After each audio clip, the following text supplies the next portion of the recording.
Git या GitHub आजकल किसी भी कोडर के लिए काफ़ी इंपॉर्टेंट हैं। आप देखते होंगे काफ़ी सारे जो टॉप कोडर्स हैं वो गिटहब पे काफ़ी फेमस होते हैं। तो ये गिटहब है क्या और ये गिट कैसे काम करता है और क्या गिट गिटहब एक ही चीज़ है, ये सारी चीज़ें हम इस कोर्स में देखेंगे। एक बहुत ही छोटा सा कोर्स है बट इसमें आपको सारे कॉन्सेप्ट्स और कमांड्स पता लग जाएंगे गिट के, जो भी यूजुअली एक डेवलपर यूज़ करता है। इस वीडियो में हम स्टार्ट करेंगे गिट के कुछ कॉन्सेप्ट से, ताकि आपको ये समझ में आए कि हम एक्चुअली उन कमांड से कर क्या रहे हैं। उसके बाद हम गिट का सेटअप के बारे में, कॉन्फ़िगरेशन के बारे में कुछ जानेंगे। उसके बाद हम बेसिक CLI कमांड्स देखेंगे कमांड लाइन इंटरफेस से। इवन दो गिट काफ़ी जगह UI टूल से भी किया जाता है, लेकिन बेसिक्स वही रहते हैं। तो अगर आप एक बार कमांड अच्छे तरह से समझते हैं तो UI आप आराम से यूज़ कर सकते हैं। इसके बाद हम गिट लोकल और रिमोट क्या होता है, तो इसमें आपको शायद गिट और गिटहब का डिफरेंस भी समझ में आएगा कि लोकल सिस्टम पे यानी आपके खुद के कंप्यूटर पे क्या यूज़ है गिट का, और रिमोट यानी क्लाउड पे क्या यूज़ है। तो गिट और गिटहब का भी हम डिफरेंस समझेंगे इसके साथ में। और फाइनली मैं एक एडिशनल चीज़ आपको दिखाऊंगा कि VS कोड में कैसे आप इजीली गिट को यूज़ कर सकते हो। अब हमारे ज़्यादातर कोड आपको अवेलेबल होंगे github.com/coderdos इस URL पे। आप यहाँ जा सकते हो और जैसे कि ये गिट एग्जाम्पल ये वाला कोड है इसी पर्टिकुलर प्रोजेक्ट का, इस कोर्स का, तो ये भी आप यहाँ से क्लोन कर सकते हो। ये क्लोन और ये सब क्या होता है वो हम इस वीडियो में कवर करेंगे। तो सबसे पहले ये जानना ज़रूरी है कि गिट या गिटहब की यूज़ क्या है। समझना पड़ेगा कि एक कोडर के लिए सबसे इंपॉर्टेंट है कि वो अपनी फाइल्स या प्रोजेक्ट को सेव कर सके, और उसके लिए एक चीज़ होती है जिसको कहते हैं वर्जन कंट्रोल। तो सबसे पुराना जो स्टाइल है वर्जन कंट्रोल का वो कुछ ऐसा है कि आप एक प्रोजेक्ट फोल्डर बना लीजिए, और जब भी आप उसमें कुछ चेंज करेंगे, जैसे आज आपने काम किया, अगले दिन आपको वो प्रोजेक्ट यूज़ करना है, तो आप एक नया फोल्डर उसकी कॉपी बना लीजिए, मे बी project_2। इस तरह से काफ़ी इनिशियल कोडर करते हैं, क्योंकि आपको प्रोजेक्ट को सेव करना होता है अलग अलग फेजेस में। क्यों उसी फोल्डर का आप नाम नहीं चेंज कर सकते? क्योंकि कई बार ऐसा होता है कि आपने कोड बना दिया, वो चल रहा था, लेकिन अगले दिन आपने कुछ ऐड किया, उसके बाद नहीं चल रहा। तो आप चाहते हो कि कॉपी बनी रहे इन चीज़ों की, ताकि आप पीछे जाके भी कुछ यूज़ कर सकें जो पहले चल रहा था। और ये काफ़ी नॉर्मल है किसी भी प्रोजेक्ट में। ऐसे ही project_3 ऐसे करके कोडर्स ने अलग अलग तरीके से सेव करना और ये सब सीखा था। और एंटरप्राइज लेवल पे भी कुछ ऐसा ही सबवर्जन कंट्रोल होता था, जिसमें किसी तरह से आपकी प्रोजेक्ट की कॉपी बनती थी, बट काफ़ी एफिशिएंटली। बट ये इतना एफिशिएंट नहीं था और इसमें काफ़ी सारी प्रॉब्लम्स थी, तो उसके लिए गिट बना। तो गिट में क्या फंडा होता है, तो इसको हम समझते हैं एक जावास्क्रिप्ट के कॉन्सेप्ट से। तो एक फाइल ले लेते हैं। इस फाइल में हमारे पास एक लाइन है वेरिएबल a=0। ये मान लीजिए आपने डे 1 में इतना ही कोड किया, just for an example. Next day आप आए, आपने इसी फाइल को चेंज कर दिया और आपने इसमें एक और लाइन जोड़ी और इसको किसी तरह से सेव कर दिया। नेक्स्ट डे आप आए और आपने एक और लाइन जोड़ दी, जो कंसोल आपने जोड़ा है। तो इस तरह से हर दिन आप एक ही लाइन लिखते हो, सपोज आप काफ़ी हैवी कोडर हो। तो वैसे ही डे 4 पे आपने इसी लाइन को थोड़ा सा चेंज कर दिया। अगर आप देखोगे फर्स्ट लाइन में where a=1 आपने चेंज किया है, उसके बाद में आपने यहाँ पे लास्ट में थर्ड लाइन को चेंज किया है, जिसमें कंसोल Z आपने कर दिया है, और लास्टली डे 6 पे आपने एक लाइन डिलीट कर दिया है। तो इस तरह से एक फाइल में ही आप थोड़े छोटे चेंज कर रहे हो। तो कॉन्सेप्ट के लिए हम समझ रहे हैं, बाद में हम देख सकते हैं कि ये मल्टीपल फाइल पे भी ये अप्लाई हो सकता है। तो इस चीज को अगर आपको सेव करके रखना है तो गिट किस तरह से सेव करके रखेगा, तो इसके लिए कॉन्सेप्ट समझना पड़ेगा जिसको हम कहते हैं गिट डिफ, जो डिफरेंस से रिलेटेड है। तो ये जैसे 3 फाइल आपने ले ली जिसमें कुछ कुछ डिफरेंस है। जैसे आप देख सकते हो कि फर्स्ट में E और Z वाली लाइन अलग है और लास्ट वाली में एक डिलीट किया हुआ है। तो इस चीज को गिट कैसे स्टोर करके रखता है, वो इसका एक डिफरेंस रखता है। तो अब इससे क्या समझेंगे, इस डिफ से आप इसमें देख सकते हो एक रेड लाइन है, माइनस भी लिखा हुआ है, इसका मतलब कि ये लाइन डिलीट हो गई। तो गिट इस तरह से नहीं देख सकता कि E की जगह Z आपने पुट कर दिया या ऐसा कुछ उसने किया है, क्योंकि वो लाइंस के टर्म्स में चीज़ों को सेव करता है। ये आपको समझना पड़ेगा, कैरेक्टर्स के टर्म्स में भी नहीं और फाइल्स के टर्म्स में भी नहीं, वो लाइन बाय लाइन चीज़ों को कैलकुलेट करता है। तो इस तरह से उसके हिसाब से डिफरेंस ये हुआ कि आपने जो E वाली लाइन है वो डिलीट कर दी और Z वाली लाइन प्लस यानी ग्रीन में दिखा रहा है वो ऐड कर दी।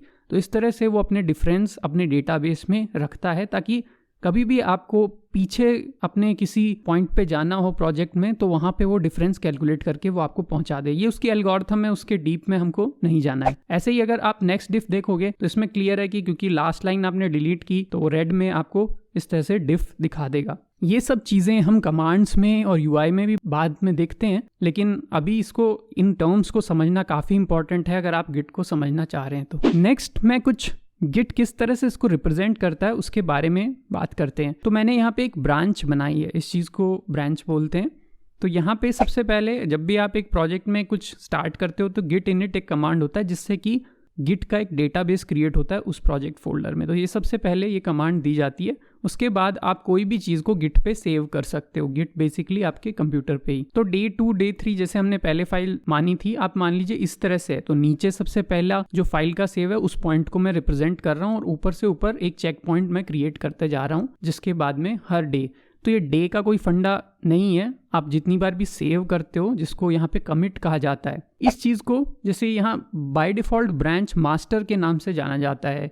ये कन्वेंशन है, पहली ब्रांच आपकी ऐसी बनती है, मल्टीपल ब्रांच भी बन सकती हैं, वो हम बाद में देखेंगे उनका क्या यूज़। तो इस चीज़ को कमिट बोला जाता है और हर कमिट का एक नंबर होता है, ऐसा कुछ स्मॉल नंबर मैंने इसको रिप्रेजेंट किया है। एक्चुअली में काफ़ी बड़ा नंबर होता है बट इसकी एक शॉर्ट कॉपी भी होती है। पर आपको कैसे पता रहेगा कि आपने इसमें क्या सेव किया, इसके लिए आप एक कमिट मैसेज भी पुट करते हो, जैसे यहाँ माई फर्स्ट फाइल मैंने लिखा है। इसी तरह से इन सब पे भी एक कमिट होगा और गिट से आप किसी कमांड से ये करोगे। कमिट बेसिकली सेव करने को ही हम बोलते हैं गिट में। तो हर जगह आप एक चेक पॉइंट बना दोगे जिसको हम कहेंगे कि आपने एक कमिट बना दिया है गिट के अंदर। तो ये जो डे का फंडा है ये कुछ नहीं है, ये हम बस रिप्रेजेंट कर रहे थे कि हर डे आप कोड करते हो, पर ज़रूरी नहीं है। हो सकता है आप हर 1 घंटे बाद अपना कोड कमिट करते हो। कमिट जनरली कंट्रोल एस से जो आप फाइल सेव करते हो वैसा सेव नहीं है, वो एक परमानेंट सेव है जिससे आप कभी भी पीछे जा सकते हो। जनरली लोग किसी मीनिंगफुल पॉइंट पे आके ही सेव करते हैं। तो ये एक कमिट स्ट्रक्चर हो गया। तो आप देख सकते हो सबसे नीचे फर्स्ट फाइल है और धीरे धीरे आप अपना कोड कमिट करते जा रहे हो और एक मैसेज पुट कर रहे हो ताकि आपको पता रहे कि वापस कैसे इस पे मैं आऊँ। नाउ ये तो हो गया सेव। अब नेक्स्ट प्रोसेस है चेकआउट करना। चेकआउट का मतलब है किसी भी पॉइंट पे अगर मैं जाना चाहूँ इस स्ट्रक्चर में, इस हिस्ट्री में, तो मैं जा सकता हूँ। तो वो कैसे करेंगे, उसके लिए भी एक चेकआउट कमांड है जिसको हम डिटेल में तो कोड से देखेंगे, बट आप कुछ ऐसा समझ सकते हैं कि जो टॉप पॉइंट होता है इसको गिट में हेड बोला जाता है। तो जनरली हम हेड पे होते हैं जब भी हम काम कर रहे होते हैं, लेकिन हो सकता है किसी पॉइंट पे हमको इस हेड से ट्रैवल करके कहीं पीछे जाना हो। जैसे यहाँ पे फाइल में ये 2 लाइनें लिखी हुई हैं, ये अभी करंट स्ट्रक्चर है फाइल का। सपोज आप चाहते हो नहीं, मैं देखना चाहता हूँ कि कल या 6 दिन पहले मैं क्या कोड कर रहा था, तो आप इस पॉइंट पे जाके चेकआउट कर सकते हो और यहाँ पे फाइल अपने आप ऐसी हो जाएगी, तो वही फाइल कन्वर्ट हो जाएगी। तो ये गिट का चेकआउट होता है। एक और इम्पॉर्टेंट कंसेप्ट है स्टेजिंग। अभी तक हमने केवल एक फाइल की बात की है, पर जनरली प्रोजेक्ट में एक फाइल नहीं होती, बहुत सारी फाइल्स होती हैं, कई अननेसेसरी भी होती हैं। तो जैसे यहाँ पे 3 फाइल्स हैं और आप केवल फाइल 1 और 2 के कोड को ही अभी सेव करना चाहते हो, क्योंकि 3 या तो आपने ऐसे ही बना ली, अभी वो कंप्लीट नहीं है, उसको सेव करने लायक है नहीं वो। तो इन दोनों फाइल को आप सेलेक्ट कर सकते हो। इस चीज़ को हम स्टेजिंग बोलते हैं। तो स्टेजिंग क्या है, पहले आप कुछ फाइल सेलेक्ट करेंगे और फिर उनको कमिट करेंगे। ऐसा जरूरी नहीं है कि आप सारी फाइल्स एक साथ ही सेलेक्ट करें जितनी भी उस प्रोजेक्ट फोल्डर में है जहां आप गिट यूज कर रहे हैं। तो पहले स्टेजिंग होगी और फिर कमिटिंग होगी। तो हर बार ये दोनों कमांड्स, ये दोनों स्टेजेस आती ही हैं। पहले आप कुछ फाइल सेलेक्ट करते हैं, स्टेज करते हैं और फिर उनको सेव कर देते हैं परमानेंटली। नाउ फाइल 3 जैसे आप देख रहे हो सकता है ये आपने पहली बार क्रिएट की है। तो पहली बार आपने अगर इसको क्रिएट किया है और नहीं आपने इसको स्टेजिंग में पुट किया है, तो इसको जनरली अनट्रैक्ड फाइल माना जाता है। अनट्रैक्ड फाइल का मतलब ये है कि गिट इस पे ध्यान नहीं दे रहा है, नहीं वो इसके डिफरेंसेस वगैरह को देख रहा है। तो इसको वो ट्रैक तभी करेगा जब आप इसको गिट के सिस्टम में पहली बार स्टेज करोगे या ऐड करोगे। तो अभी आपको ये कुछ टर्म्स हैं जो कमांड्स में ज़्यादा समझ में आएंगी, तो अब हम कुछ डेमो से इन सब चीज़ों को समझते हैं। तो यहाँ पे मैं एक गिट की साइट पे जा रहा हूँ जहाँ पे आपको तीनों प्लेटफॉर्म्स के लिए इंस्टॉलेशन मिल जाएगा। काफ़ी सिंपल सा इसका इंस्टॉलेशन होता है, या आप कर सकते हैं विंडोज़ में तो काफ़ी इजी है, और डिफरेंट सिस्टम में भी इसको किया जा सकता है। फाइनली आप गिट कमांड आपके टर्मिनल पे या कमांड प्रॉम्प्ट पे रन कर पाओगे। तो गिट कमांड से कुछ ऐसा हेल्प जैसा आएगा जिसमें वो बताएगा कि आप काफ़ी कमांड यूज़ कर सकते हो। तो ये पॉइंट है जहाँ आपको पता है कि गिट काम कर रहा है, लेकिन सबसे पहले आपको कुछ कॉन्फ़िगरेशंस करने पड़ेंगे। तो फर्स्ट टाइम गिट यूज़ करने से पहले आपको कुछ कॉन्फ़िगरेशन करने पड़ेंगे, जिसके लिए गिट कॉन्फ़िग कमांड होता है। इसकी भी हेल्प यहाँ पे है। तो ग्लोबल, सिस्टम, लोकल, इस तरह से 3 लेवल होते हैं, और जनरली अभी मैं ग्लोबल की ही बात करूंगा जो सबसे कॉमन है। तो मैं गिट कॉन्फ़िग में ग्लोबल लेवल पे सेट करूंगा चीज़ें। तो पहले मैं -l से लिस्ट, और यहाँ पे जो नाम और ईमेल सेट है जो भी यूज़र है उसका प्रॉपर वो पहले से सेट है, क्योंकि मेरा गिट पहले से चल रहा है। आपके केस में ये नहीं आएगा अगर आप पहली बार यूज़ कर रहे हैं। तो मैं ग्लोबल फ्लैग लगाता हूँ, उसके बाद में यूज़र डॉट नेम और स्ट्रिंग्स में मैं लिख रहा हूँ कि कौन यूज़र है जो इस सिस्टम से कमिट करेगा। ये काफ़ी इंपॉर्टेंट है ताकि गिट रिकॉर्ड बना सके कि किसने सेव किया है। इसका कोई और खास इंपॉर्टेंस नहीं है, ये लेबलिंग के लिए ही काम आता है। ऐसे ही यूज़र डॉट ईमेल भी मैं पुट कर सकता हूँ, और यूज़र डॉट ईमेल में sum@gmail.com में अभी कुछ भी रैंडम वैल्यू दे रहा हूँ। जनरली आप अपना रियल नेम और ईमेल एड्रेस दोगे जो आप गिट पे यूज़ कर रहे हैं। तो यहाँ पे आप देखोगे ये आप git config -l से देख सकते हैं ये कॉन्फ़िग प्रॉपर सेट हो गई है। तो ये फर्स्ट स्टेप फर्स्ट टाइम करना ज़रूरी है जिस भी सिस्टम पे आप यूज़ कर रहे हो, वरना गिट आपको एक वार्निंग देगा। तो यहाँ पे मैं एक फोल्डर क्रिएट करता हूँ और इसको मैं गिट प्रोजेक्ट लिख देता हूँ। तो यहाँ पे हम अपना पूरा गिट डेमो स्टार्ट करेंगे। तो मैं इसके अंदर सबसे पहले मूव होता हूँ। तो मैं डेस्कटॉप में गया और डेस्कटॉप के बाद मेरा ये प्रोजेक्ट है, इसके अंदर मैं मूव हो जाता हूँ। अब मैं इसी प्रोजेक्ट को VS कोड में ओपन कर लूँगा ताकि हम कोड फाइल्स को ईजिली भी देख सकें, क्योंकि जनरली हमारी टेंडेंसी है कि हम प्रोजेक्ट यहाँ एडिट करते हैं। तो मैं इसको यूज़ करूँगा। यहाँ पे मैं एक index.html बनाता हूँ जैसा हम भी वेबसाइट में बनाते हैं। तो यहाँ पे मैं HTML का एक टेम्पलेट कुछ पेस्ट कर देता हूँ और इसमें अभी भी हमने कुछ ऐड नहीं किया। ऐसे ही मैं एक app.js पुट कर देता हूँ और इसमें कुछ डमी जावास्क्रिप्ट कोड लिख देते हैं। तो यहाँ पे मैंने जैसे कंसोल लॉग हेलो लिख दिया है। तो अभी के लिए ये कुछ फाइल्स हैं। एक और index.js भी लिख लेते हैं ताकि 3 फाइल्स होंगी और इनसे हम बाद में एक्सपेरिमेंट करके देखेंगे। तो यहाँ पे भी मैंने एक कंसोल लॉग अदर फाइल ऐसे करके लिख लिया है। अब ये तीनों फाइल आप देख सकते हो इस फोल्डर में। तो फर्स्ट कमांड जो आपको पुट करना है वो है गिट स्टेटस। तो अभी स्टेटस से कुछ आएगा नहीं क्योंकि यहाँ पे गिट इनिट ही नहीं किया, जो कि वेरी फर्स्ट कमांड है। ये केवल एक बार ही यूज़ करनी होती है जब आप अपना प्रोजेक्ट पहली बार स्टार्ट कर रहे हो। तो ये कुछ वार्निंग मेरे को दे रहा है, लेकिन ये इनिशियलाइज हो चुका है। तो अब मैं कोई भी गिट कमांड इस प्रोजेक्ट में पुट कर सकता हूँ। तो अभी आप देख रहे हो यहाँ पे यू आ रहा है, तो ये सारी फाइल्स अनट्रैक्ड हैं। तो कोई भी फाइल ट्रैक्ड नहीं है, अभी तक स्टेज नहीं हुई है। और स्टेटस गिट स्टेटस आपको बताएगा इसके बारे में, सारी अनट्रैक्ड हैं। तो हमने बात की थी अनट्रैक्ड की, तो ये सारी अनट्रैक्ड हैं और ये रेड में दिखाई दे रही हैं। तो आप गिट स्टेटस बार बार यूज कर सकते हो, उससे कुछ फर्क नहीं पड़ता। अब मैं गिट ऐड, ये स्टेजिंग का कमांड है, तो गिट ऐड से मैंने एक फाइल ऐड कर दी है। तो अब आप देखोगे कि एक फाइल स्टेज हो जाएगी। तो गिट स्टेटस चेक करते हैं तो आप देखोगे इंडेक्स ग्रीन में आ गई है क्योंकि ये आ रही है स्टेज्ड फाइल जिसको चेंजेस टू बी कमिटेड में लिखा हुआ है, बाकी अभी अनट्रैक्ड है। यहाँ पे भी UI में आप VS कोड की में देखोगे इस पे A आ गया है क्योंकि ये ऑलरेडी स्टेज हो चुकी है।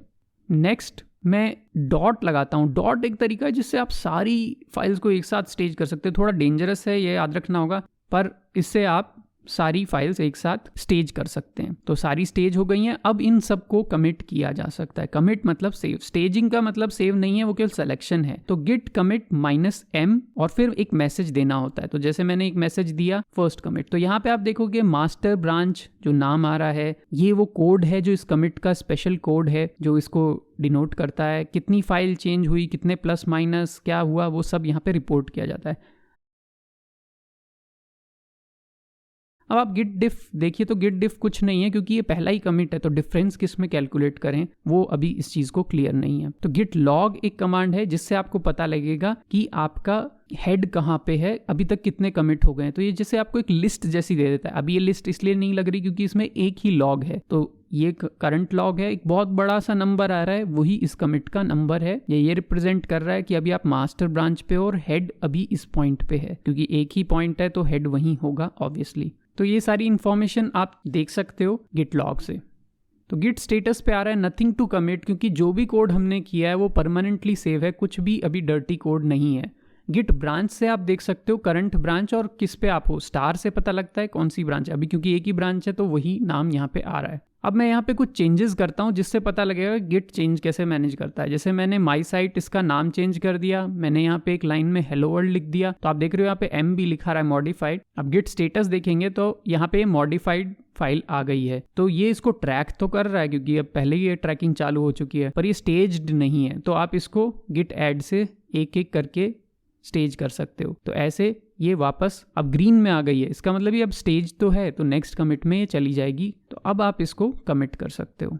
इससे पहले मैं गिट डिफ देखना चाहूंगा कैश्ड, मतलब आप अगर कमिट नहीं करते हो तो उससे पहले आप कैश्ड फ्लैग से ये पुट कर सकते हो कि जो मैं अभी कमिट करने जाऊंगा उसमें और पुराने कोड में क्या डिफरेंस है। तो यहाँ पे आप देखोगे ये लाइन हट गई है, ये आ गई है, और ये तो उसको जैसा हमने देखा था वो डिफ इस टर्म्स में देखता है कि एक लाइन हट गई, इवन दो आपने टाइटल ही चेंज किया है, बट उसको ऐसा लगेगा वो लाइन पूरी तरह से हट गई है और एक नई लाइन उसकी जगह आ गई है। तो जो हटा है वो रेड में रहेगा, जो नया आया है वो ग्रीन में दिखाई देगा। ऐसे ही दूसरी फाइल में भी कहीं पे ये चेंज होगा, या फिर जैसे मैंने नीचे H1 चेंज किया था तो वहां पे भी, तो एक ही फाइल चेंज हुई है और उसका ये डिफ आपको क्लियरली दिखा रहा है। गिट स्टेटस देखते हैं तो मॉडिफाइड अभी भी चेंजेस टू बी कमिटेड है, किए नहीं है हमने। अब हम नेक्स्ट कमिट करते हैं, सेकंड कमिट नाम से इसको मैं मैसेज पुट कर देता हूं। तो एक फाइल चेंज हुई है, 2 इंसर्शन 2 डिलीशन वो इसको लिख रहा है। गिट स्टेटस कुछ भी नहीं है जो कि हमको कमिट करना है। गिट डिफ इस और पिछले कमिट के बीच में आप डिफ देख सकते हो, पर आपको गिट डिफ में आपको जो कमिट्स हैं उनके नाम देने ज़रूरी हैं। तो बाय डिफ़ॉल्ट वो हेड से लेता है, लेकिन एटलीस्ट एक कमिट का नाम देना ज़रूरी है जिससे आप डिफ देख रहे हो। गिट लॉग वापस से देखते हैं, इसमें आप देख रहे हो अब 2 लेवल आ गए हैं। फर्स्ट कमिट सबसे नीचे है, उसके बाद सेकंड कमिट उससे ऊपर है, और हेड अभी सेकंड कमिट पे, यानी हम उस लेवल के कोड पे हैं। अब आप गिट डिफ में आगे ये कमिट नंबर मैंने पुट कर दिया है, ये जैसे मैंने फर्स्ट का कोड पुट किया है, तो आप देख सकते हो कि फर्स्ट और सेकंड कमिट में क्या डिफरेंस है। तो इस तरह से गिट डिफ से आप किसी भी 2 लेवल के बीच का डिफरेंस देख सकते हो। ज़रूर नहीं है नेक्स्ट टू नेक्स्ट लेवल देखें, आप काफ़ी दूर के लेवल्स का भी डिफरेंस देख सकते हो। अब मैं यहाँ पे वापस index.js में कुछ चेंज कर रहा हूँ, 1-2 लाइन्स में ऐड कर रहा हूँ। यहाँ app.js जो फाइल है इसको मैं डिलीट कर रहा हूँ। तो एक फाइल हमने कम्प्लीटली डिलीट की है, दूसरी मॉडिफाई की है। स्टेटस देखते हैं तो एक डिलीटेड आ रही है, एक मॉडिफाइड आ रही है। तो गिट ऐड, अब इवन दो वो डिलीटेड है पर उसको भी आपको एक बार तो ऐड करना पड़ेगा, क्योंकि अभी तक वो जो डिलीशन है वो सेव नहीं हुआ है परमानेंटली। तो मैं डॉट करता हूँ, आप देखोगे दोनों चीज़ चली गई हैं, स्टेज हो गई हैं, क्योंकि गिट ऐड डॉट से सारी चीज़ चली जाती हैं। तो गिट कमिट मैंने किया, कुछ फाइल चेंज हुई हैं और यहाँ पे लिखा हुआ आ गया कि ये डिलीट मोड में ये फाइल चली गई थी। अब गिट लॉग आप देखो वो सबसे ऊपर आ गया है, सम फाइल चेंजेस, और अब आप इनके बीच का डिफरेंस भी देख सकते हो। जैसे इस कमिट को मैं कॉपी करता हूँ और मास्टर और इसके बीच में, तो आप देखोगे ये लाइन हट गई है। बेसिकली वो लाइन नहीं हटी है, वो फाइल ही डिलीट हो गई है, और ये 3 लाइन चेंज हुई हैं। तो यहाँ पे ये दोनों फाइल्स के डिफ्स दिखा रहा है आपको।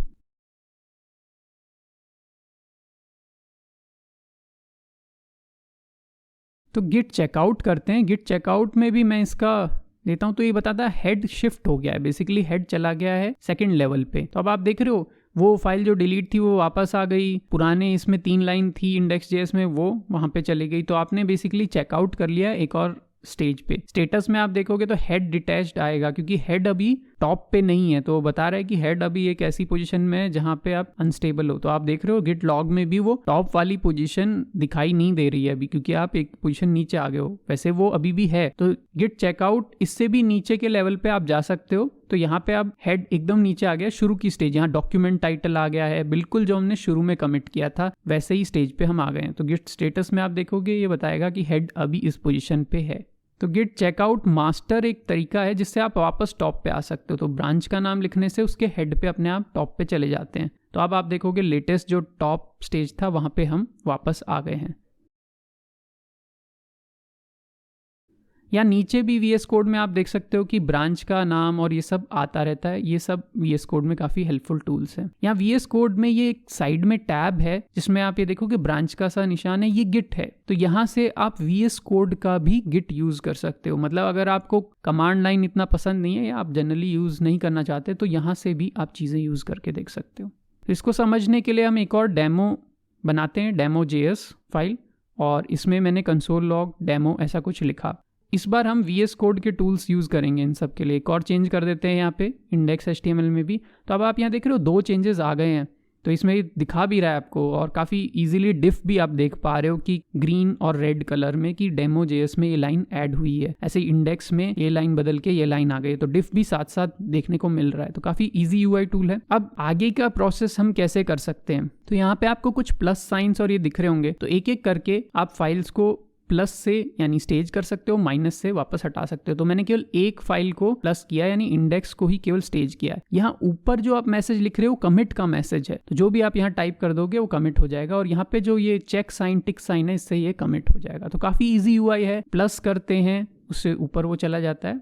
आप इसको UI पे भी चेक कर सकते हो। यहाँ CLI पे हम देखते हैं गिट लॉग, आप देखोगे एक और कमिट बन चुका है और इसमें यहाँ पे आप इसका डिफ भी देख सकते हो। अच्छा, टॉप का डिफ एग्जैक्ट कुछ नहीं होगा, उससे पीछे वाले कमिट का डिफ आपको देखना पड़ेगा। तो आप देख सकते हो ये चीज़ चेंज हो गई। तो आप CLI से करें या इससे करें। यहाँ पे एक और बार डेमो को भी स्टेज कर देते हैं, इसको भी ऐड कर देते हैं और टिक से हम इसको कमिट कर देते हैं। तो एक और कमिट बन गया होगा। अब देखते हैं गिट लॉग, तो टॉप पे आप देखोगे Demo.js एडेड। तो अब आपके पास बेसिकली 5 स्टेजेस अलग अलग इसी प्रोजेक्ट की आ गई हैं जो सेव हो गई हैं। अब हमने कुछ गिट बेसिक कमांड तो देख लिए हैं, अब कुछ एडवांस कॉन्सेप्ट पे चलते हैं। तो एक इंपॉर्टेंट चीज़ है ब्रांचिंग। तो ब्रांचिंग क्या है? अभी हमने देखा था मास्टर एक ब्रांच तो ऑलरेडी क्रिएटेड है, तो और ब्रांचेस की क्या ज़रूरत है? सपोज आपके पास एक फाइल है जिसमें आपने ऐसा कुछ एक लाइन का कोड लिखा, उसके बाद में आपने इसमें कुछ चेंज किया।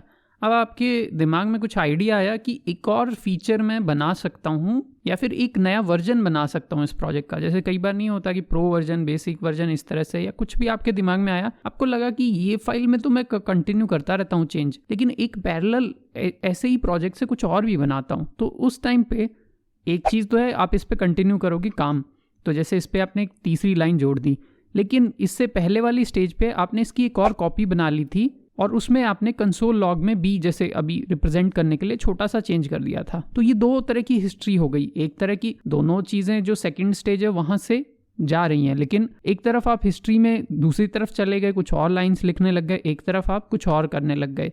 जैसे कि सपोज आपके पास एक प्रोजेक्ट है, वो काफ़ी सही है, एक वेबसाइट है, आपने दोनों में अलग अलग लोगो, अलग अलग इमेज और नाम डाल के दो अलग अलग कंपनीज की साइट बना दी, सेम ही जो बेसिक कोड था उससे, और आप चाहते हो दोनों को मैं सेम ही गिट पे मैनेज करता रहूं क्योंकि काफ़ी कुछ सिमिलरिटीज़ भी है या बाद में कुछ हो सकता है सेम भी हो। तो इस वजह से इन चीज़ों को हम दो हिस्ट्री को एक साथ मैनेज करना चाहेंगे, तो इसको हम ब्रांचिंग बोलते हैं।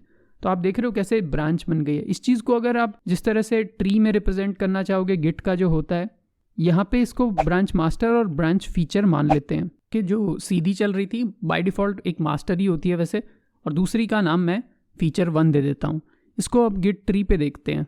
तो यहाँ पे हमारी ब्रांच मास्टर है जिसमें आप रेगुलरली कोड कमिट करते आ रहे हो। किसी पॉइंट पे आपने कोड यहाँ से चेकआउट किया और एक नई ब्रांच बना ली, जैसे ये जो पिंक में दिख रही है, इसका नाम आपने ब्रांच फीचर रख दिया। नाउ एक ध्यान देने की बात यह है कि आप एक टाइम पे एक ही ब्रांच यूज़ कर सकते हो। काफ़ी लॉजिकल भी है। सपोज आप VS कोड में काम कर रहे हो, उस टाइम पे एक फाइल या तो इस स्टेज पे होगी या दूसरी स्टेज पे होगी, यानी उसमें या तो ये लाइन होगी या दूसरी जो आपने सेव की थी, दोनों एक साथ तो कॉपी बनाने वाला सा काम हो गया, वो नहीं होता। आप एक टाइम पे एक ही ब्रांच पे होते हो तो उसको हम एक्टिव ब्रांच बोलते हैं, और कमांड सारी एक्टिव ब्रांच पे ही काम करती है। तो जैसे ये स्टार मैंने एस्टेरिक पुट किया, इससे मैं बता रहा हूँ कि मैं अभी इस ब्रांच पे हूँ, और ये चीज़ आपको कई चीज़ों से, कमांड से, VS कोड सबसे पता लग जाता है कि आप किस ब्रांच पे हो। अब अगर सपोज आपने कुछ भी कोड कमिट किया, चेंज करके कुछ भी सेव किया, तो इसी ब्रांच पे सेव होगा, तो इसकी अलग से हिस्ट्री चलने लग जाएगी। मास्टर पे जो चल रहा है उस पर कोई भी इम्पैक्ट नहीं आएगा। और यहाँ पे आप कह सकते हो मेरा हेड अभी एक्टिव ब्रांच के टॉप पे ही होता है, तो यहाँ पे जो भी एक्टिव ब्रांच का टॉप होगा वहाँ हेड होगा, बेसिकली जो कोड आपको दिखाई दे रहा होगा। इसमें जो कॉम्प्लिकेटेड पार्ट है वो है मर्जिंग द ब्रांच, क्योंकि अगर आप ब्रांच अलग अलग रखते हो उससे कोई दिक्कत नहीं है, क्योंकि चेकआउट कमांड से आप किसी भी स्टेज पे जा सकते हो पीछे। लेकिन एक्चुअल यूज़ ब्रांचिंग का कई बार दो प्रोजेक्ट डिफरेंट मैनेज करने के लिए भी नहीं होता। उसका कई बार यूज़ ये होता है कि सपोज आपको लगा कि मैं इसमें एक डार्क मोड फीचर डालता हूँ, और डार्क मोड के लिए आपने एक CSS की फाइल जोड़ दी, उससे कुछ गड़बड़ हुई या जो भी आपने फाइनल कहा कि ये ब्रांच होगी डार्क मोड, जैसे यहाँ फीचर 1 दी हुई है। अब जब ये फाइनल हो गया तो आप कहते हो कि ये कोड भी ऐड कर देते हैं मेन कोड में, क्योंकि अब ये सक्सेसफुली चल रहा है, क्योंकि मैंने इसको चेक कर लिया। तो इस चीज़ को मर्जिंग कहते हैं। जब आप प्रीवियस जो आपका कोड चल रहा है, जो भी आपकी साइट है वो सब तो उसमें फीचर चल ही रहे हैं, प्लस ये साइट की एक कॉपी आपने जो बना ली थी इस ब्रांच में, उसमें आपने डार्क मोड टेस्ट कर लिया, वो भी चल रहा है। तो अब आप इसको चाहेंगे कि अब मैं सेफली इसको मर्ज कर सकता हूँ।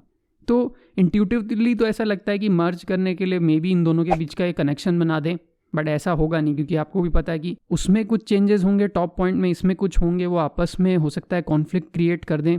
तो एक और कमिट पॉइंट बनता है जो इन दोनों के चेंजेस को साथ रखता है, जैसे कि इस लाइन में जो है या उस लाइन में, दोनों को एडिट करके। तो इस चीज़ को हम एक मर्ज कमिट कहते हैं। इसको कई बार लोग 3-वे मर्ज और ऐसा भी कुछ बोलते हैं। तो ये एक मर्ज कमिट बनेगा जो दोनों के लेटेस्ट चेंजेस को साथ में रखेगा। इसी की एक बहुत ही सिंपल सिचुएशन भी हम देखते हैं।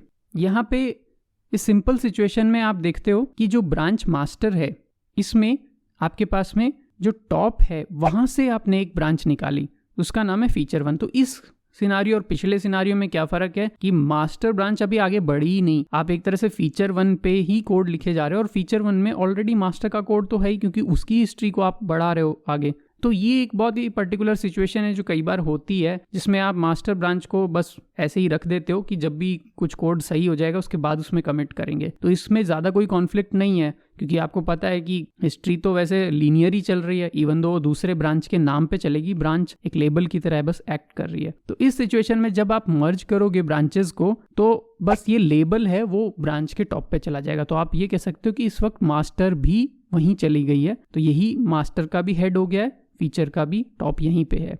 तो इस सिचुएशन को फास्ट फॉरवर्ड मर्ज कहते हैं। तो काफ़ी जगह आप देखोगे जब भी गिट कोशिश करता है कि अगर फास्ट फॉरवर्ड हो सके तो बहुत बढ़िया है, क्योंकि कोई कॉन्फ्लिक्ट ही नहीं है, बेसिकली बस लेबल चेंज करने हैं और चीज़ों को आगे पहुंचाना है। तो ये फास्ट फॉरवर्ड मर्ज है। जनरली अगर फास्ट फॉरवर्ड नहीं होता तो आप एक मर्ज कमिट वाला तरीके से करते हो। इस चीज़ को समझने के लिए कोड काफ़ी इंपॉर्टेंट है। तो यहाँ पे हमारे पास प्रीवियस कोड है, इसमें हम देखेंगे कि हमने ऑलरेडी कुछ कमिट्स कर दिए थे। तो गिट लॉग टाइप करते हैं। यहाँ पे आप कई बार फंस जाओगे, अगर टर्मिनल में बहुत सारे लॉग है तो यहाँ पे क्यू टाइप करके आप एग्जिट कर सकते हो। तो यहाँ से मैं निकल गया। उसके बाद में अब आपको कुछ ब्रांचेस बनानी है। तो पहले गिट लॉग के कुछ एक्स्ट्रा कमांड देखते हैं जिससे इतना लंबा रिप्रेजेंटेशन नहीं आए। तो ग्राफ से आप देख सकते हो, ग्राफ जैसा जो हम बना रहे हैं, जैसे पीपीटी में भी जो हमने दिखाया था वैसा आपको दिख रहा है। और गिट लॉग ग्राफ में भी कुछ और फ्लैग्स भी हैं, जैसे 1 लाइन फ्लैग है, ये एक कमिट का एक ही लाइन लिखेगा। तो ये काफ़ी छोटा हो गया, देखने में आसान है। इतने सारे कमिट्स मैं इस सीरीज़ में कर चुका हूँ, तो ये सारे कमिट्स आपको दिखाई दे रहे हैं। अब गिट ब्रांच कमांड पुट करते हैं। गिट ब्रांच डेव से एक नई ब्रांच डेव क्रिएट हो जाएगी, और गिट चेकआउट डेव से वो चेकआउट भी हो जाएगी। ये क्यों ज़रूरी है, ये ध्यान रखना आप। ब्रांच डेव से वो केवल बनी है, लेकिन हो भी आप मास्टर पे ही, और मैंने कहा था जो एक्टिव ब्रांच है उस पर जाके ही काम हो सकता है। तो चेकआउट से आप उस ब्रांच पे शिफ्ट होते हो। तो चेकआउट एक मल्टीपर्पज़ चीज़ है, किसी भी पॉइंट पे जा सकते हो, किसी भी ब्रांच पे जा सकते हो। चेकआउट डेव करने से वहाँ पे आ भी रहा है स्विच टू ब्रांच डेव। यहाँ VS कोड में भी आप देखोगे तो यहाँ नीचे डेव आ रहा है ब्रांच में। तो यहाँ पे मैं डेव ब्रांच में कुछ चेंज कर देता हूँ, जैसे मैं लिख देता हूँ हेलो डेवलपर, कुछ मॉडिफिकेशन हो गया है सिंपल सा। इस चीज़ को हम कमिट कर देंगे। तो गिट ब्रांच से आप देखोगे अब 2 ब्रांच दिखाई दे रही है, और जो एक्टिव है वो ग्रीन में और एस्टेरिक उस पर दिखाई दे रहा है। नाउ गिट स्टेटस चेक करते हैं, मॉडिफाइड आ रहा है, इंडेक्स HTML, गिट ऐड कर देंगे इसको, जैसे हम कमिट करते हैं -m, और एक मैसेज पुट कर देंगे डेव चेंज्ड या फिर डेव ब्रांच चेंजेस। तो इस तरह से इसको अब हम देख सकते हैं स्टेटस सब कुछ क्लीन हो गया है, यानी 2 ब्रांच बन गई होंगी। अब मैं वापस वही कमांड्स यूज़ करता हूँ थोड़ी देर पहले जो मैंने यूज़ की थी, 1 लाइन ग्राफ। तो इसमें आप देखोगे गिट लॉग में यहाँ मास्टर है, यहाँ डेव है। तो अब डिफरेंस आ गया है, मास्टर थोड़ा पीछे रह गया है, डेव थोड़ा आगे है, पर है अभी भी एक ही लाइन में, अलग लाइनें नहीं बनी है। इस वक्त अगर आप मर्ज कमांड यूज़ करोगे तो वो फास्ट फॉरवर्ड होगी। ऑल भी एक जरिया है, और इन्फॉर्मेशन अभी कुछ एक्स्ट्रा इससे आ नहीं रहा है। तो अब क्योंकि मास्टर और हेड एक लाइन में हैं, हम अलग अलग चेकआउट भी कर सकते हैं। मैंने मास्टर चेकआउट कर लिया, आप देखोगे आप इसमें हेलो वर्ल्ड आ रहा है, वो डेवलपर नहीं है, दोनों में अलग अलग सेट ऑफ कोड है। तो अब मास्टर पे आके आप मर्ज कमांड लगा सकते हो, क्योंकि एक तरह से आप कोड मास्टर में मर्ज करना चाह रहे हो, इसलिए आप पहले मास्टर में आए हो। तो गिट मर्ज डेव, और इसमें आप देख रहे हो सबसे इंपॉर्टेंट ये फास्ट फॉरवर्ड लिखा आ रहा है, मतलब कोई दिक्कत नहीं है, सिंपली मर्ज हो गया है। और अब जो आपका डेव है उसका सारा कोड मास्टर में, जैसे आप देख रहे हो मास्टर में फिर भी डेवलपर लिखा आ रहा है। तो ये सिंपल फास्ट फॉरवर्ड मर्ज है। और इस तरह से आप देख सकते हो हेड में मास्टर और डेव दोनों लेबल्स टॉप पे आ गए हैं, तो दोनों ब्रांचेस एक ही पोजीशन पे इस वक्त हैं। तो ये बहुत एक सिंपल वाली सिचुएशन है जिसमें कि ज़्यादा कुछ दिक्कत नहीं है, आप हिस्ट्री को इतना मैनिपुलेट नहीं कर रहे, दोनों की हिस्ट्री काफ़ी अलग नहीं चल रही। एक थोड़ा सा कॉम्प्लेक्स केस क्रिएट करते हैं। तो मैं यहाँ पे डेव ब्रांच पे आ गया हूँ, मैंने VS कोड से चेकआउट किया है, उससे भी आप कर सकते हो। और यहाँ पे मैंने डेवलपर एंड लिख रहा हूँ मैं इसके नीचे, और यहाँ पे मैं डेवलपर स्टार्ट लिख रहा हूँ थोड़ा सा, ताकि थोड़ा सा ऐसा कॉम्प्लिकेटेड कोड बने कि दोनों मर्ज ईजिली ना हो पाएँ। तो मैंने इसके ऊपर स्टार्ट एंड लिखा। इस चेंजेस को हम सेव कर देंगे। अब कई बार यहाँ पे चेंजेस रिफ्लेक्ट नहीं होते, आप यहाँ पे रिफ्रेश का ये बटन दबा सकते हो। अब ये आ रहा है मॉडिफाइड, तो इसको स्टेज करते हैं, कमिट करते हैं। तो मैंने डेव टाइटल चेंजेस कमिट कर दिया। अब मास्टर ब्रांच पे चलते हैं। पहले इसको चेक कर लिया, यहाँ डेव थोड़ा आगे चला गया, आप देख रहे हो डेव टाइटल चेंजेस आगे वापस चला गया, मास्टर पीछे रह गया। अब मैं यहाँ मास्टर पे क्लिक करके आ जाता हूँ, मास्टर को चेकआउट कर लेता हूँ। वहाँ पे अभी भी पुराना कोड लिखा हुआ है। इस कोड में मैं कुछ वैसे ही चेंजेस ले आता हूँ बट थोड़े से अलग। इसमें भी मैं एक लाइन ऊपर ऐड कर दूंगा, एक लाइन नीचे ऐड कर दूंगा, तो एक तरह से ऐसे दो कोड हो जाएंगे जो आपस में मर्ज करने ही डिफ़िकल्ट होंगे, क्योंकि इस लाइन के एक नीचे एक ऊपर है, दोनों अलग अलग हैं, तो दोनों फाइल को मर्ज आप कैसे करोगे।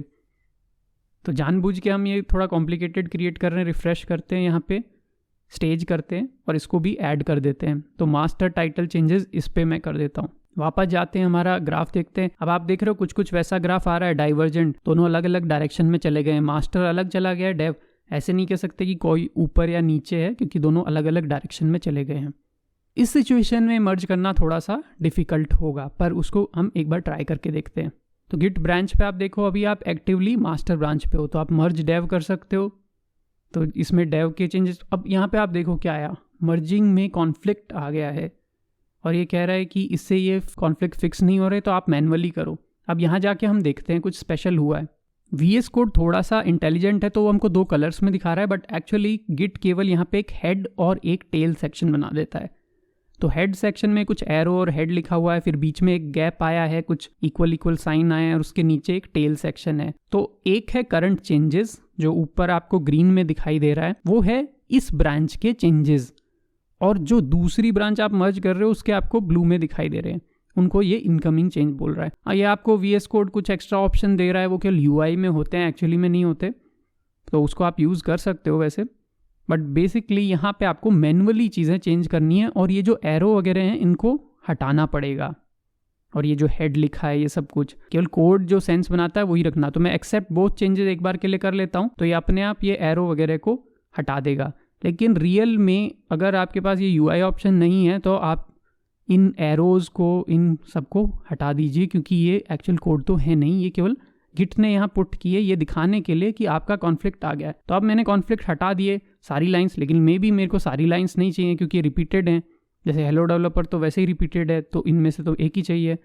और स्टार्ट एंड में मैं दोनों का मिक्स चाहता हूँ, कि मैं चाहता हूँ डेवलपर का एंड हो और मास्टर का स्टार्ट हो। तो अब मैं ये सेव कर लेता हूँ इस चीज़ को। वापस से इसको जो मर्ज चेंजेस है इसको आपको स्टेज करना पड़ेगा, ये ऑलरेडी स्टेज्ड हैं, या यहाँ पे मैंने क्लिक किया तो अब ये स्टेज हुए हैं। और यहाँ ऊपर एक मर्ज ब्रांच डेव ऑलरेडी कमिट का नाम ये गिट खुद कर देता है, बट उसके आगे मैं थोड़ा सा और चेंज कर देता हूँ, टाइटल चेंजेस मर्ज्ड। तो इस पर मैं कमिट करता हूँ, तो ये अब नया कमिट बन गया है, तो दोनों को एक्सेप्टेड है, बेसिकली डेव मर्ज हो गई है प्रॉपरली। तो अब देखते हैं वापस से हमारा ग्राफ। तो आप देखोगे ये यहाँ पे क्या हुआ है, जो डेव ब्रांच है वो अभी भी आपको थोड़ा पीछे दिखाई दे रही है, क्योंकि उसके जो चेंजेस हैं वो मास्टर में मर्ज हो गए हैं। तो डेव को हमने अभी उस स्टेज पे नहीं लाए हैं, क्योंकि आप मास्टर में मर्ज कर रहे थे, तो वही लेटेस्ट कमिट्स पे आई है। पर एक तरह का ग्राफ दोनों के कमिट्स के साथ बन गया है, और आप देख रहे हो कि ऐसे वो ऊपर टॉप पे मर्ज हो गए हैं, और यहाँ पे हमारे पास ये कमिट पॉइंट आ गया है। वैसे अब डेव ब्रांच की कोई नीड नहीं है, क्योंकि सारे चेंजेस तो मास्टर में आ ही गए। तो आप गिट ब्रांच -D इस तरह से डेव ब्रांच को हटा भी सकते हो, तो ये इसको डिलीट कर देगा। तो थोड़ा केयरफुली कीजिएगा, क्योंकि अगर आपकी ब्रांच अभी भी यूज़ में है तो उसको डिलीट करना मतलब उसके चेंजेस को ख़त्म करने जैसा हो गया। बट यहाँ पे वो डिलीट हो गई, चेंजेस ख़त्म नहीं हुए, क्योंकि सब कुछ ऑलरेडी मर्ज्ड ही है, तो हिस्ट्री भी वैसी दिखाई देगी। तो अभी भी हिस्ट्री वैसी दिखाई दे रही है, बस ये है कि उसको हम डेव ब्रांच के नाम से नहीं जानते, वो एक तरह से आप मास्टर ब्रांच पे ही कह सकते हो, क्योंकि उनके कमिट पॉइंट्स हैं, तो आप कभी भी उन पे भी जा सकते हो। तो मास्टर में सारे चेंजेस हैं, पर हिस्ट्री 2 तरह की बीच में डाइवर्जेंट मेंटेन है। तो ये एक काफ़ी कॉम्प्लिकेटेड पार्ट होता है, डेवलपर्स को काफ़ी डर लगता है मर्ज कॉन्फ्लिक्ट से। इसको आप काफ़ी स्लोली अगर समझ जाते हैं, प्रैक्टिस भी आपको इसके लिए चाहिए होगी, क्योंकि मल्टीपल फाइल्स में भी कॉन्फ्लिक्ट आते हैं, तो आप एक एक्सपर्ट डेवलपर बन सकते हैं। नेक्स्ट हम एक छोटी सी चीज़ देखेंगे जिसको हम कहते हैं स्टैश। कई बार क्या होता है, कमिट करना सेंस नहीं बनाता। जैसे कि मैंने कुछ चेंज यहाँ पे किए, उसके अलावा मैंने एक फ़ाइल नई लिखी थी test.js, और उसमें मैं कुछ कोड लिख रहा था। अचानक से एक ऐसा पॉइंट आया जब किसी और ने मेरे को एक काम दे दिया, अब तुम एक बार वो चीज़ चला के देखो, बट मैं मिडल ऑफ समथिंग हूँ, मैं इस कोड को ऑलरेडी कर रहा था, तो मेरे को या तो ये कोड सेव करना पड़ेगा, पर कमिट का कुछ सेंस नहीं है, क्योंकि मैंने अभी तो कुछ ऐसा ही कोड लिखा है जिसका कोई सेंस नहीं है। तो मैं चाहूँगा कि मैं टेम्परली इसको सेव कर लूँ, और जो दूसरा कह रहा है वो वाला काम मैं कर लूँ, या बीच में मेरे को कोई आइडिया है वो इम्प्लीमेंट करके देखूँ। तो इसको टेम्परली कैसे हटाऊँ मैं इस हिस्ट्री से विदाउट लूजिंग माई वर्क, उसके लिए हम यूज़ करते हैं स्टैश। तो गिट स्टेटस देखते हैं, इसमें आप देख रहे हो एक नई अनट्रैक्ड फाइल है हमारे पास में, जो ये यू यहाँ पे test.js दिख रही है और थोड़ा सा हमने index.js में चेंज किया। तो एक तो तरीका है इसको कमिट कर दें, स्टेज यहाँ पे जैसे मैंने किया है उसके बाद में इसको कमिट कर दें, बट कमिट करना एक सही तरीका नहीं है। तो गिट स्टेटस भी देखता हूँ मैं, स्टेटस में अब ये स्टेज के लिए आ रही है, तो यहाँ पे मैं कमांड यूज़ करूँगा गिट स्टैश। तो ये अब स्टैश हो गए हैं चेंजेस, और अब मैं अगर वापस से स्टेटस चेक करता हूँ तो वो दिखाएगा कि आपकी वर्किंग डायरेक्टरी क्लीन है, कुछ भी नहीं है। तो कहाँ गायब हो गए, देखेंगे आप फाइल भी गायब हो गई है, लेकिन एक्चुअली में वो डिलीट नहीं है, हमारे पास अभी भी वो स्टैश में रखी हुई है। तो आप चाहें तो अपना जो भी काम है वो अब ख़त्म कर सकते हैं, और जब आपको लगे कि नहीं ये सब ठीक है और मैं वापस चाहता हूँ जो काम मैंने टेम्परली सेव किया था उसको वापस लाना, तो आप गिट स्टैश अप्लाई करके कोड ला सकते हैं। तो वापस आपका कोड आ चुका है, ये कह रहा है इस तरह से मॉडिफाई, कौन से कमिट नहीं हुए, कौन से मॉडिफाइड पर आप देख रहे हो test.js आ गई है, index.html में भी आपने छोटा सा चेंज किया था, वापस उसी स्टेज पे आप आ गए हो जहां आपने चीज़ों को छोड़ा था।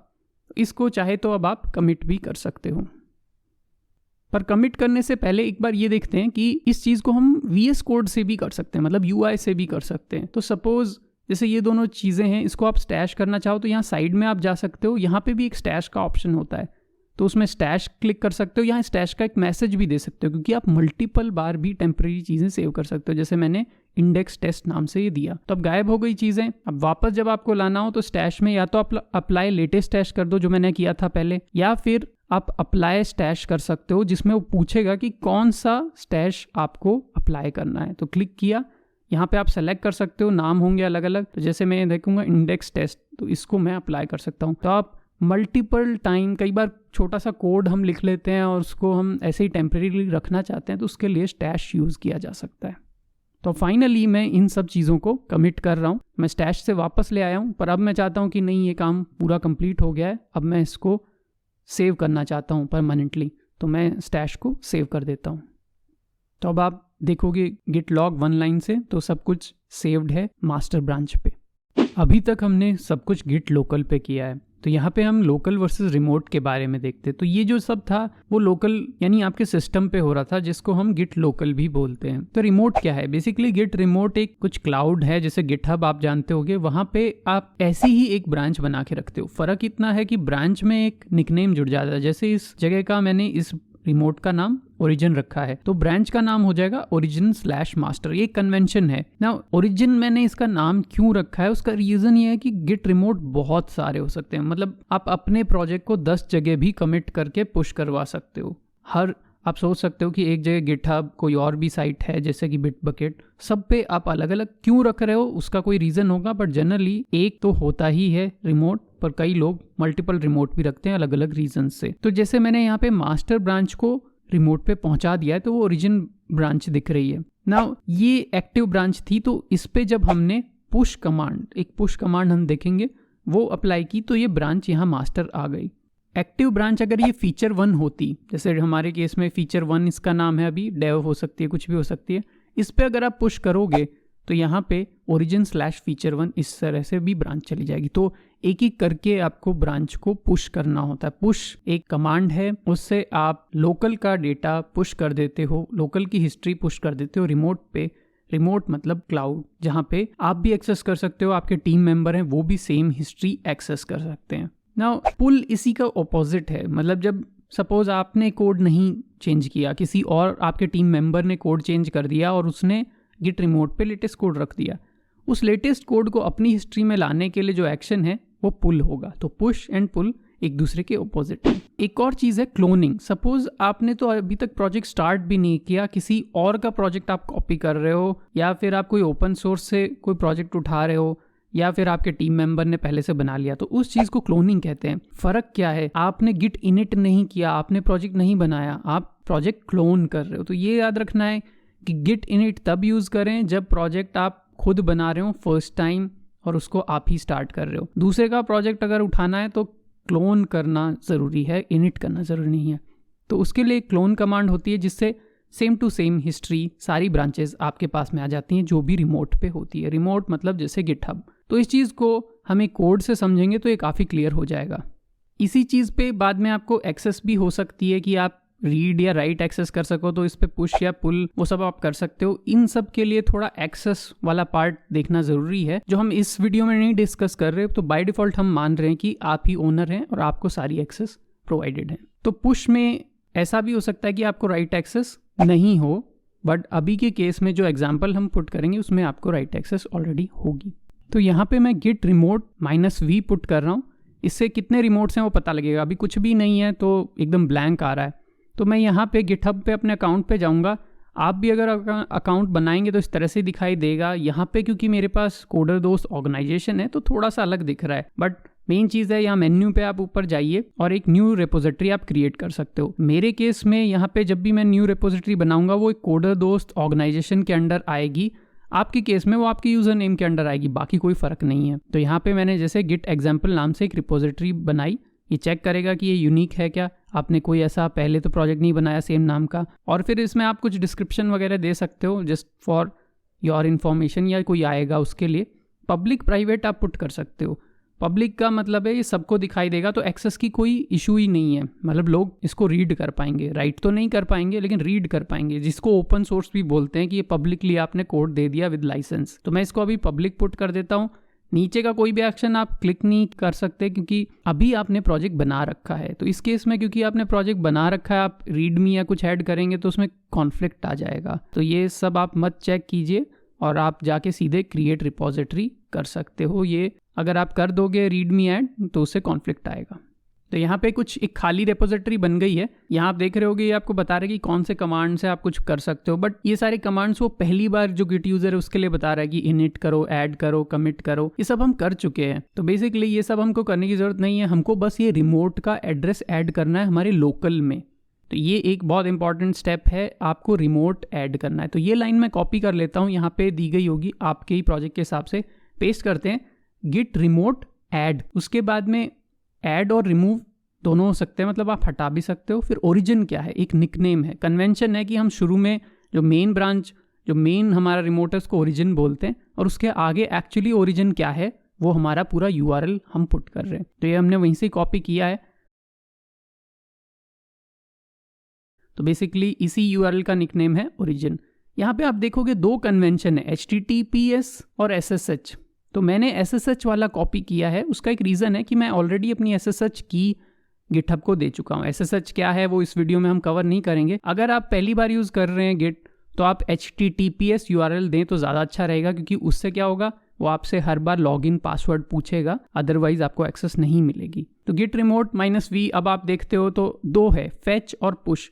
यानी फेच मतलब जैसे आप पुल करते हो कोई जगह से, और पुश मतलब जहां आप भेजते हो। तो आप कह रहे हो कि मैं कोड जब पुश करूंगा तो ओरिजिन पे जाए, और जब मैं कोड पुल करूंगा तो ओरिजिन से आए। याद रखें कि ये दोनों चीज़ें भी अलग अलग हो सकती हैं, बट बाय डिफ़ॉल्ट क्योंकि आपने ऐसा मेंशन नहीं किया तो उसने आपके फेच और पुश में सेम रिमोट कर दिया है। ये भी बाद में कन्फिगरेबल है, बट मोस्टली जहाँ से आप कोड पुश करते हो वहीं से ही पुल करते हो, एक ही प्रोजेक्ट में रहते हो। तो अब आपका रिमोट ऐड हो चुका है, आप यहाँ चेक कर चुके हो इस कमांड से, तो हम आगे बढ़ सकते हैं। तो अभी यहाँ पे कोई भी कोड नहीं है। अगर आप रिफ्रेश करके देखोगे, अब हम चाहेंगे कि यहाँ पे कोड आ जाए। तो मैं गिट स्टेटस देखता हूँ, हमारा सब कुछ कमिटेड है हमारा प्रोजेक्ट का। और अब मैं एक कमांड डालूंगा गिट पुश ओरिजिन मास्टर। पहले रिमोट का नाम जो ओरिजिन है और फिर ब्रांच का नाम जो पुश करनी है। दो चीज़ें इंपॉर्टेंट हैं, रिमोट का नाम, ब्रांच का नाम। तो गिट पुश ओरिजिन मास्टर, इसको आप रन करोगे। फर्स्ट टाइम रन करो तो हो सकता है आपको वार्निंग दे कि आपने सेट नहीं की ब्रांच। कई बार वो ऐसा अपस्ट्रीम आपसे कहता है। अब ये यहाँ बता रहा है कि master is pushed on master. इसका क्या मतलब है कि यहाँ पे भी ब्रांच का नाम मास्टर है और ओरिजिन पे भी ब्रांच का नाम मास्टर है। ये भी अलग हो सकते हैं, हम आगे देखेंगे। तो अब यहाँ पे आप रिफ्रेश कीजिए। अब आप इस ब्लैंक स्क्रीन की जगह आप देखोगे यहाँ पे आपका कोड है। तो सारा कोड जो हमने वहाँ लोकल पे लिखा है वो आपके पास यहाँ पे अवेलेबल है, इसको ब्राउज कर सकते हो। यहाँ पे आप देख सकते हो मास्टर ही है, केवल एक ब्रांच अभी अवेलेबल। यहाँ पे लिस्ट ऑफ ब्रांचेस आ जाती है। इस ब्रांच पे अगर आप क्लिक करते हो तो अभी क्योंकि मास्टर ही है तो उसके बारे में इन्फो होगी। बाद में हम एक और ब्रांच पुश करके देखेंगे। मास्टर के अंदर भी जाके उसका कोड देख सकते हो, कमिट्स भी देख सकते हो। यहाँ पे 10 कमिट्स लिखा हुआ है। ये वही हिस्ट्री आपको यूआई में देगा जैसे हम गिट लॉग से लेते थे, तो ज़्यादा अच्छे से ये दिखा रहा है। यहाँ पे डिफ भी देख सकते हो आप, क्लिक करोगे तो पिछले कोड से जो डिफ है वो डायरेक्टली आपको दिखाई देगा। तो गिट हब पे भी आप सारी चीज़ें देख सकते हो और कर भी सकते हो मोस्टली जो आप गिट लोकल पे करते हो। तो अब मैं चाहूँ तो यहाँ पे एक रीडमी फाइल बना सकता हूँ, पर मैं यहाँ से रीडमी नहीं बनाऊंगा। हम ट्राई करेंगे एक नई फाइल यहाँ से ऐड करना। तो रीडमी के लिए readme.md मार्कडाउन लैंग्वेज यूज़ करके हम रीडमी फाइल बनाते हैं। मार्कडाउन लैंग्वेज आप नेट पे चेक कर सकते हो कैसे लिखी जाती है, काफ़ी सिंपल लैंग्वेज है HTML की तरह। तो हैश मैंने लिखा तो वो H1 हेडिंग की तरह बन जाता है। तो जैसे आप देखोगे ज़्यादातर गिटहब पे आप जाते हो तो लोगों ने काफ़ी ट्यूटोरियल टाइप लिखे हुए होते हैं या क्या कमांड्स हैं, कैसे चलेगा प्रोजेक्ट, वो आप रीडमी फाइल्स में लिखते हो। ये एक स्टैंडर्ड प्रैक्टिस है। तो मैंने बस एक लाइन लिखी, इसको स्टेज किया, इसको मैं कमिट कर देता हूँ और यहाँ कमिट करने के बाद इसको हम पुश कर देंगे। तो यहाँ पे पुश का भी ऑप्शन है VS कोड में, इसको यूज़ कर सकते हैं। कह रहा है आपकी ब्रांच सेट नहीं है अपस्ट्रीम, तो ये कह रहा है मैं मास्टर को मानूंगा क्योंकि वही अभी करंट ब्रांच है। तो आप ओके कर सकते हैं, वो अपस्ट्रीम उसको सेट कर देगा, यानी आपको अगली बार नहीं बताना पड़ेगा। रिफ्रेश करें, यहाँ पे आप देखोगे रीडमी भी और नीचे ये पूरा उसका आउटपुट व्यू आप देख भी सकते हो। तो इस तरह से ये किया जा सकता है। आप कुछ भी कोड अब चेंज करोगे तो कमिट के साथ में उसको आप पुश भी कर सकते हो ताकि सबके लिए अवेलेबल रहे और कल को आप उसको यूज़ भी कर सको। एक और काम करते हैं, पहले एक डेव ब्रांच बनाते हैं। अभी मेरे पास क्योंकि डेव ब्रांच है नहीं, तो गिट ब्रांच मास्टर है केवल हमारे पास। तो डेव बनाने के लिए चेकआउट डेव, पर चेकआउट कर नहीं पाओगे क्योंकि वो ब्रांच है ही नहीं। तो एक शॉर्टकट है जिससे आप ब्रांच क्रिएट भी कर सकते हो और चेकआउट भी कर सकते हो। तो हम चेकआउट -b डेव लिखते हैं, ब्रांच क्रिएट होगी और उस पर आप आ भी जाओगे। तो अब हम डेव ब्रांच पे आप VS कोड में नीचे देख भी सकते हो। यहाँ पे हम कुछ चेंज करेंगे जो डेव ब्रांच में ही होगा, मास्टर में नहीं होगा। तो मैंने डेवलपर ब्रांच चेंजेस ऐसे कुछ लिख दिया। इसको हम कमिट कर देते हैं। तो ये मैंने कमिट कर दिया, इसको हम पुश भी कर देते हैं। तो VS कोड को यूज़ करते हुए मैं पुश करूंगा, या फिर क्लियर करना है तो आप यहाँ से कर सकते हैं गिट पुश ओरिजिन डेव। यहाँ पे आपको डेव लिखना होगा क्योंकि अब आप डेव ब्रांच को पुश कर रहे हो। पर आप ऐसा भी कुछ दे सकते हो कॉलन डेवलपर। इसका क्या मतलब है कि यहाँ पे ब्रांच का नाम डेव है लोकल पे, पहले लोकल और फिर रिमोट पे उसका क्या नाम होगा। तो आप पुश करते हैं तो यह आपको दिखाएगा कि यहाँ पे जो डेव ब्रांच है वो वहाँ पे डेवलपर ब्रांच के नाम से कमिट हो गया है। यहाँ रिफ्रेश करते हैं, ऑलरेडी अपडेट दिख ही रहा है। यहाँ पे डेवलपर पुश पुल रिक्वेस्ट वगैरह हम अभी डिस्कस नहीं कर रहे। डेवलपर ब्रांच पे आप जाइए तो यहाँ पे आपको दिखेगा लेटेस्ट कोड जो डेवलपर का है। इसमें आप देख सकते हो 2 ब्रांचेस हो गई हैं, डेवलपर और मास्टर। डेवलपर के हिस्ट्री अलग से आप देख सकते हो और इसमें लेटेस्ट जो डेव चेंजेस अभी हमने किए थे वो दिखाई दे रहे हैं 1 मिनट अगो जो हमने किया है। तो एक तरह से दोनों ब्रांचेस भी आप देख सकते हैं, उनके अलग अलग हिस्ट्री को भी गिटहब पे वेरीफाई कर सकते हो। तो फाइनली हम ऐसी चीज़ देखेंगे जिसमें अभी तक हम कोड पुश तो कर रहे हैं लेकिन पुल कैसे करें। तो अभी क्योंकि और कोई यूज़र तो है नहीं, तो मैं यहाँ पे गिटहब से ही एक फ़ाइल बना लेता हूँ हमारे प्रोजेक्ट में। तो हम प्रोजेक्ट में क्लाउड पे ही फाइल बना रहे हैं github.js। तो इस फाइल को, इसमें मैं कुछ भी डमी कोड लिख देता हूँ, console log created on GitHub. तो ये फाइल आपको ध्यान रखना होगा, ये यहाँ पे क्रिएट हो जाएगी गिटहब पे, पर यह अभी आपके लोकल पे नहीं है। सेम चीज़ होती है, आप एक कमिट दोगे, उसके बारे में कुछ डिस्क्रिप्शन दे सकते हो, मैसेज। मैं इसी तरह से कुछ भी रैंडम इसको सेव कर देता हूँ। तो अब आप देखोगे कमिट्स में क्रिएटेड मास्टर पे मैंने ये एक बना दी है और यहाँ पे एक लाइन इसके डिफ में आप देख सकते हो, बस एक लाइन ऐड हुई है एक फाइल में। नाउ ये जो चेंजेस है वो आपके लोकल पे नहीं होगा क्योंकि आपके लोकल हमेशा ट्रैक नहीं करता है कि रिमोट पे क्या चल रहा है। तो आप कमांड्स डाल के देख सकते हो, गिट स्टेटस देखोगे, सब कुछ वो कह रहा है कि सब कुछ कमिटेड है, कुछ भी नया नहीं है, क्योंकि वो रिमोट के बारे में नहीं लोकल के बारे में बता रहा है। ऐसे गिट लॉग में जो कमांड्स हम यूज़ करते थे ग्राफ वाले, उन सब पे भी आप स्टेटस देख सकते हो कि हमारी ब्रांचेस कहाँ हैं और वो रिमोट को कहाँ मान रही हैं। तो ऑल से रिमोट ब्रांचेस भी दिख जाती हैं। तो इससे आपको दिखेगा कि ओरिजिन मास्टर और मास्टर एक ही पॉइंट पे हैं और ऐसे ही डेव और ओरिजिन डेव एक ही पॉइंट पे हैं। तो ये इसलिए क्योंकि लोकल को इतना ही पता है, वो सोच रहा है कि ओरिजिन मास्टर भी इसी पॉइंट पे, पर एक्चुअली ओरिजिन मास्टर आगे जा चुका है क्योंकि उसमें आपने एक नई फाइल जोड़ दी है। तो उसको नहीं पता क्योंकि वो अभी उन चेंजेस को फैच नहीं किया है। तो इस चीज़ को फैच बोलते हैं। हम गिट फैच से ये सारे चेंजेस इसकी हिस्ट्री में ला सकते हैं। तो अभी जैसे हम ओरिजिन मास्टर यहाँ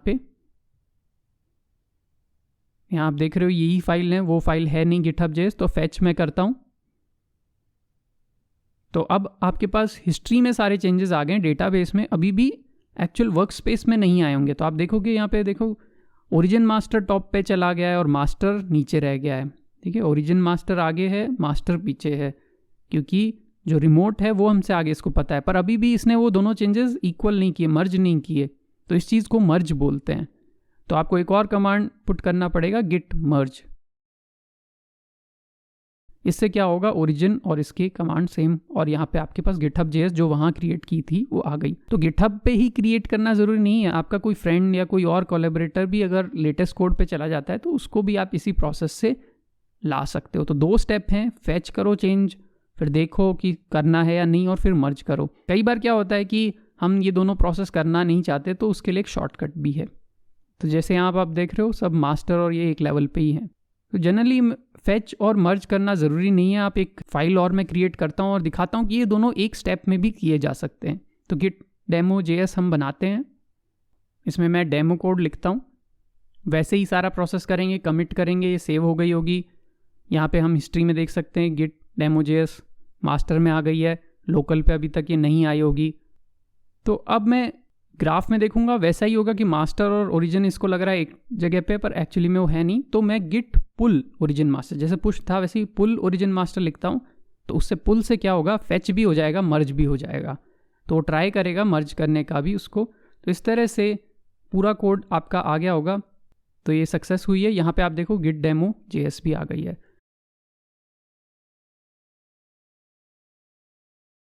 तो पुल एक तरह से शॉर्टकट है फैच और मर्ज दोनों कमांड का। काफ़ी बार हम यही यूज़ करते हैं, हम चाहते हैं कि ऑटो मर्जी हो जाए अगर हो सके तो, बट कई बार आप 2 स्टेप में भी उसको कर सकते हो। तो अब आप देख रहे हो दोनों चीज़ें वापस एक ही लेवल पे आ चुकी हैं। अब सपोज हम एक और सिचुएशन लेते हैं जो कि एक फाइनल गिट सिचुएशन है कि आपने ये प्रोजेक्ट बनाया ही नहीं। तो मैं प्रोजेक्ट डिलीट कर देता हूँ, आपके पास प्रोजेक्ट है ही नहीं और आपको गिटहब से ही प्रोजेक्ट लाना है। तो अब मैं यहाँ पे कुछ भी मेरे पास नहीं है डेस्कटॉप पे, तो मैं टर्मिनल वापस से ओपन करूंगा और उससे मैं क्लोन करने की कोशिश करूंगा जो मेरे पास ऑलरेडी गिटहब यानी रिमोट पे सेव्ड कोड है। तो ये आप एज ए क्रिएटर खुद भी कर सकते हो, लेकिन जनरली दूसरे आपका कोड इस तरह से क्लोन करते हैं। तो गिट क्लोन और उसके आगे आपको वही URL डालना पड़ेगा जो रिमोट का URL होता है। तो यहाँ पे आप SSH या HTTPS डिपेंडिंग ऑन आपकी क्या सेटिंग्स आपने की हुई है वो पुट कर सकते हो। मेरे केस में मेरे पास SSH ऑलरेडी सेट है तो मैं वो पुट करूंगा, एंटर करेंगे। SSH में पासवर्ड वो नहीं पूछता, न यूजर नेम। अब मेरे पास सारा कोड वापस डेस्कटॉप पे आ गया होगा। डेस्कटॉप पे फोल्डर का वही नाम बनेगा जो बाय डिफॉल्ट रिपोजिटरी का आपने नाम रखा था। तो देख सकते हैं गिट एग्जाम्पल नाम से रिपोजिटरी है, उसमें सारी फाइल्स वापस से आ गई हैं। अब ये चेक करना रहेगा कि इनमें वो हिस्ट्री भी है या नहीं। तो मैं VS कोड में ओपन करता हूँ उसी फोल्डर को। तो गिट एग्जाम्पल मैंने डेस्कटॉप पे रखा था, ये सारी फाइल्स यहाँ पे हैं। इसको मैं अब VS कोड में ओपन कर लेता हूँ। अब आप देखेंगे तो इसमें कंटेंट तो ऑब्वियसली वो सारा वही है जो आपने वहाँ से क्लोन किया है, बट इसमें वो सारी हिस्ट्री भी है जो शुरू से इस प्रोजेक्ट के साथ रही है। मैं एक नई फाइल इसमें ऐड करता हूँ। इसमें हम कुछ डमी कोड ऐड कर देंगे, console log after clone. Same चीज़ें करते हैं, स्टेज करते हैं, इसको कमिट करते हैं और पुश कर देते हैं। तो यहाँ रिफ्रेश करके देखोगे तो यहाँ आफ्टर क्लोन आ गया है, ये कोड भी यहाँ आ गया है क्योंकि मेरे पास पूरा एक्सेस है मेरी रेपोजिटरी का, तो इसलिए कुछ प्रॉब्लम नहीं हुई। जनरली अगर आप क्लोन करते हैं तो हो सकता है आपके पास राइट एक्सेस ना हो, तो वो आपको उस ओनर से मांगनी पड़ेगी। फाइनल चीज़ है .git-ignore फाइल। ये वो फाइल है जिसमें आप पुट कर सकते हो ऐसी फोल्डर्स या फाइल जो आपको इग्नोर करनी है, यानी गिट पे पुश नहीं करनी है। तो जैसे मैंने नोड मॉड्यूल्स बनाया है, इसमें मैं कुछ डमी फाइल्स ऐड कर देता हूँ। इसमें जैसे मैंने 2 ये डमी फाइल कुछ भी पुट की हैं। बाय डिफ़ॉल्ट तो नोड मॉड्यूल्स आपको पता ही है npm इंस्टॉल से बनता है, या कोई भी लाइब्रेरी हो सकती है जो आप नहीं इन्वॉल्व करना चाहते। तो मैं यहाँ पे गिट इग्नोर में node_modules एग्जैक्ट नाम वहाँ रखूँगा, एंटर कर दूंगा। तो उसके बाद में आपको ध्यान रखना होगा स्पेसिंग आप ना रखें। इसके अलावा हो सकता है कि कोई फाइल है उसको भी हम इग्नोर करना चाहते हैं। कई बार कुछ टेम्परेरी फाइल फोल्डर बन जाते हैं, तो मैं एक फ़ाइल और बना लेता हूँ। इसको बाहर मैं बनाऊंगा, इस फोल्डर में नहीं बनाऊंगा। तो मैंने जैसे इसका नाम रखा है local-only.js। ये लोकल सिस्टम पे ही चाहिए, मेरे को इसको पुश नहीं करना है रिमोट पे, क्योंकि हो सकता है ये केवल मेरे सिस्टम से रिलेटेड हो। तो local-only.js भी मैं इसमें लिख देता हूँ। जैसे ही आप सेव करोगे आप देखोगे ये चीज़ें ग्रे भी दिख रही हैं थोड़ी VS कोड में। इसका मतलब अब गिट सिस्टम इनको ट्रैक नहीं करेगा, इग्नोर करेगा। आप स्टेटस देखिए तो आपको ना तो वो अनट्रैक्ड में दिखेंगी, यहाँ पे भी आपको केवल गिट इग्नोर दिख रहा है, वो तो दिख ही नहीं रही, वो इसके लिए इनविजिबल हो गई हैं एक तरह से। तो गलती से भी वो फाइल्स, वो लाइब्रेरीज अपने आप गिटहब पे नहीं जाएंगी। उसका रीज़न क्या है? क्योंकि कई बार वो लाइब्रेरी दूसरे के सिस्टम पे नहीं चलती, तो बेटर है वो खुद से इंस्टॉल करे। तो आप चीज़ों को गिट इग्नोर भी कर सकते हैं। उससे आप जब गिट ऑल कमांड चलाएंगे तो आप चिंता नहीं करेंगे कि क्या आप पुश कर रहे हैं, सारी चीज़ें वही पुश होंगी जो गिट इग्नोर के अलावा हैं। तो गिट इग्नोर से आप चीज़ों को इग्नोर कर सकते हैं। तो ये कंप्लीट कोर्स करने के बाद आप एक तरह से गिट के एक्सपर्ट बन गए हैं। इसके अलावा भी गिट और गिटहब में कुछ चीज़ें हैं, लेकिन ये सब जानने के बाद आप काफ़ी चीज़ों को खुद से भी एक्सप्लोर कर सकते हैं। और आने वाले कुछ इस सीरीज़ के वीडियोस में हम देखेंगे कि हम UI टूल्स कैसे यूज़ कर सकते हैं, हम एडवांस चीज़ें जैसे पुल रिक्वेस्ट वगैरह क्यों यूज़ करते हैं, और भी कुछ फंडामेंटल्स।